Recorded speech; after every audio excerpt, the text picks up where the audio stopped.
The window is closing, the phones are melting, and the stories are getting wilder by the minute. Liverpool are pushing to wrap up Marc Guehi. Fenerbahçe are muscling in for Ederson, while Manchester City weigh up a Donnarumma-sized domino. Erik Ten Hag is staring at the exit again after a whirlwind start at Bayer Leverkusen.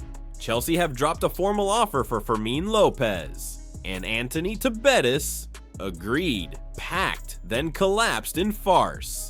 If this video hits 350 likes, I'll sit down straight away and start cutting the next episode. No waiting around. Let's dive in. The most delicate chess match of deadline day belongs to Fermín López. Chelsea have gone from flirtation to formality with a $40 million bid and a manager who's already picked up the phone. Enzo Maresca sees a plug-and-play creator, the kind of midfielder who stitches together transition and possession without losing tempo, and he's told Lopez exactly that. Barcelona officially have said nothing. Unofficially, briefings out of Spain insist they value him around 90 million, an inflated number on paper, but a familiar shield when the books are tight and the optics matter. This is where it gets simple and brutal. If Lopez says yes, Barca's leverage crumbles. Last season he played 48 games, 8 goals, 10 assists. Transfermarkt parks him near 50 million, making Chelsea's opening shot reasonable in the current market. The pull of Camp Nou is emotional, the role at Barca uncertain, the door in London wide open. The window shuts today. He either dares the leap or stays in the comfort zone and risks being the fifth beat in a crowded midfield. Chelsea's striker saga proves how one twist can turn an entire deal to dust. Nicholas Jackson flew to Munich for medicals and a loan with a $65 million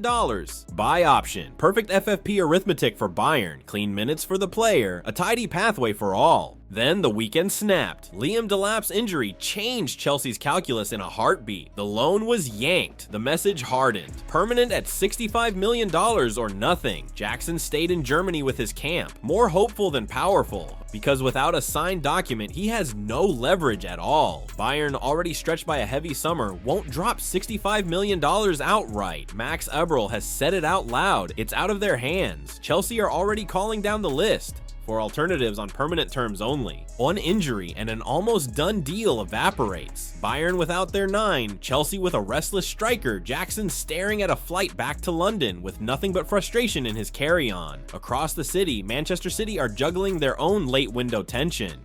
Fenerbahçe have come in hot for Ederson with $12 million plus bonuses after Galatasaray's $10 million was waved away. City want $15 million. It sounds small, but timing makes it massive. Turkey can shop until 13 September. England shuts at 7 p.m. today. If City really intend to go for Gianluigi Donnarumma the second Ederson walks, they need clarity now. The Brazilian season started strange. Illness, then a pecking order tilt with James Trafford taking the gloves. So for the first time in years, an exit doesn't feel impossible. 1 year left, rumors simmering for more than a season, and a 60% it could happen drumbeat from reliable voices. If the number lands and Ederson says yes, City will try to flip straight into a Donnarumma move while PSG dance around their own goalkeeping reshuffle. Money and minutes decide everything. Tick, tick, tick. Erik Ten Hag can hear the ticking too. 2 games at Leverkusen, and already the air feels radioactive. A 3-3 versus Werder after leading twice, the equalizer in the 94th, and then that post-match interview. The players aren't physically ready, the squad is new, some aren't fit to play. That's the reality, he said. It might be honest. It doesn't read like leadership to a board still haunted by the perfection Xabi Alonso left behind. Kicker says the decision is essentially made, with the formalities coming after the window closes. A contract until 2027 suddenly looks like scrap paper, and the narrative from Manchester follows him like a shadow. He signed for a long project. He's now 1 bad week away from another exit. When a club stops offering public support, you already know how the story ends. While the axes sharpen in Germany, Aston Villa are pressing one of the smartest buttons of the summer, Lucas Paquetá.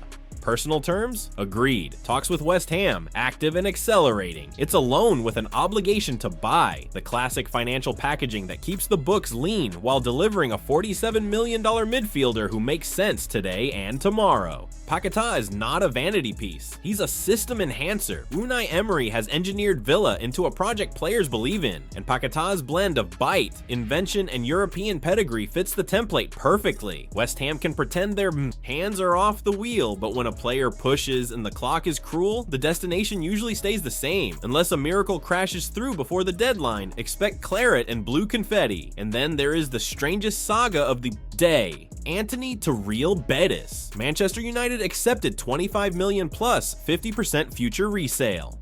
Green lights everywhere, flights ready, pens warming up. Then Betis balked at the bill, circled back with new demands, and asked United to cover $4 million of wages and pay $2 million to agents. United, already irritated by a summer of awkward exits, felt the game behind the game and slammed the brakes. Antony insists he did everything to make it happen and still wants compensation to bridge the wage gap. If money is truly the issue, people ask, why reject Saudi? Because he wants both, his preferred destination and top wages. Betis pitched a gradual rise and a signing bonus. Antony said no, wants it now, not later. Fenerbahçe flirted, then vanished, after their Champions League hopes collapsed. So it's a Mexican standoff. Betis can't pay, Antony won't bend. United won't set a precedent that every selling club regrets later. Someone blinks, or nothing happens, and everyone loses back. To Liverpool, where the center back search keeps coming back to one name and one solution. Marc Guehi is the profile. Premier League ready, England international, 25. Already a captain, a defender who reads first and tackles later. The Reds have returned with $35 million and a 10% sell-on. Palace won another 5 in bonuses and the dignity of not looking bullied on the last day.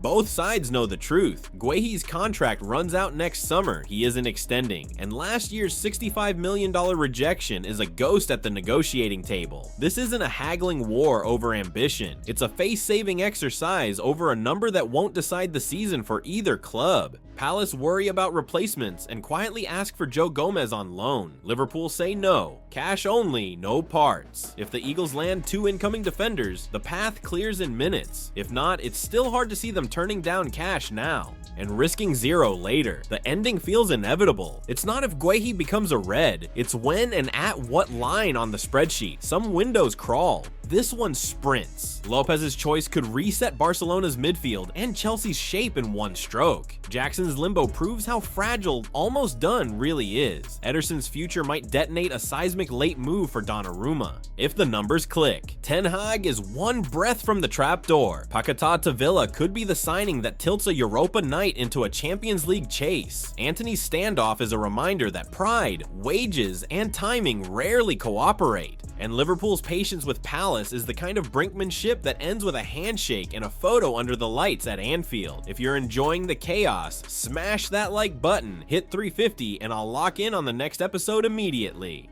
Drop your takes below. Should Fermín López gamble on London? Do Bayern cave on Jackson or walk away? Is $15 million the right line for City to let Ederson go? Will Ten Hag survive the week? And does the Guehi deal finally close today? Subscribe and hit the bell so you don't miss how these stories land in the final hours, because the last clicks of a transfer window are where legends and disasters are made.